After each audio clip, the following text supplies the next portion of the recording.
Hello, Facebook family and friends. How are you today? Today, we are going to talk about exit strategies and remediation.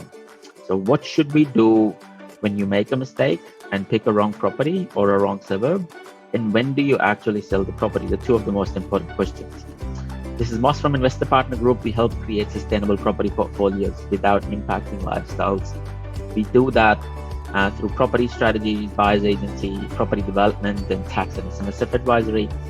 We provide end-to-end support while not only building wealth for the client, assisting them to reach their goals quicker, but we also do that while educating them so that they can choose to do it themselves. Now, back to the original 2 points. Remediation. So remediation is an important strategy when it comes to property investing, where it's important where you're going to acquire a property. There has to be an exit strategy in place. It's not just about cutting your losses, but it's also about ensuring that the property portfolio is set up in such a way that it's working really, really hard for you. Now, I have a client, when they came to us, they had 2 properties, an apartment and a house. Now, both of them showed no signs of growth, and both were held for relatively similar time frame for around 4 and 5 years.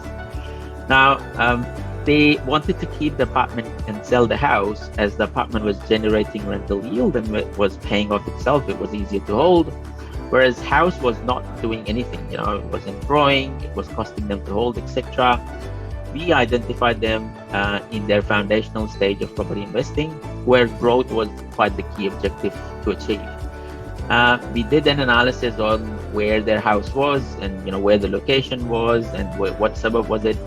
And we advised that they should at least hold the house for the next 6 months, because the suburb has entered in the list of growth suburbs that we have. Fast forward 3 months, they saw tremendous growth coming through the suburb.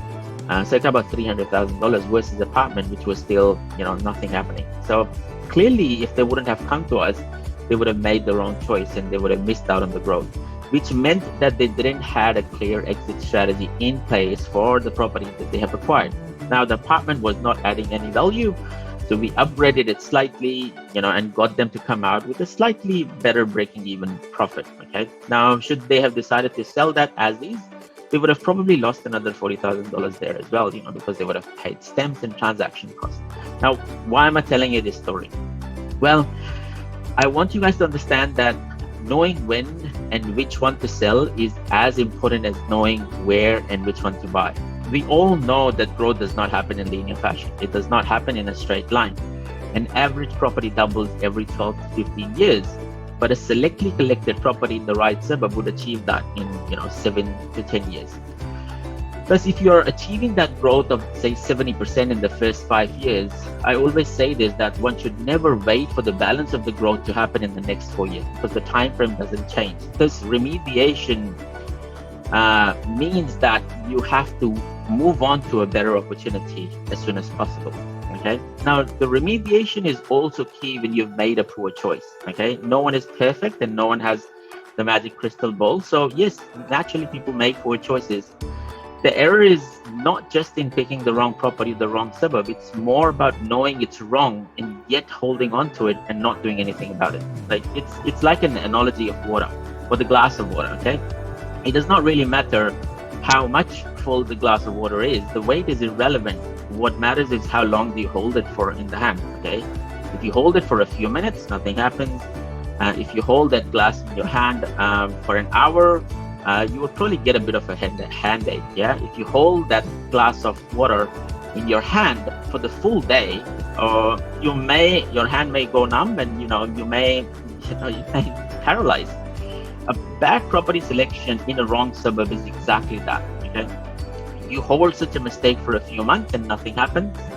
You hold it for a year and it would impact your cash flow and offer no growth. But if you hold it over 5 years, then the opportunity cost of losing the growth and the cash flow is enormous, and you cannot go back in time to undo it.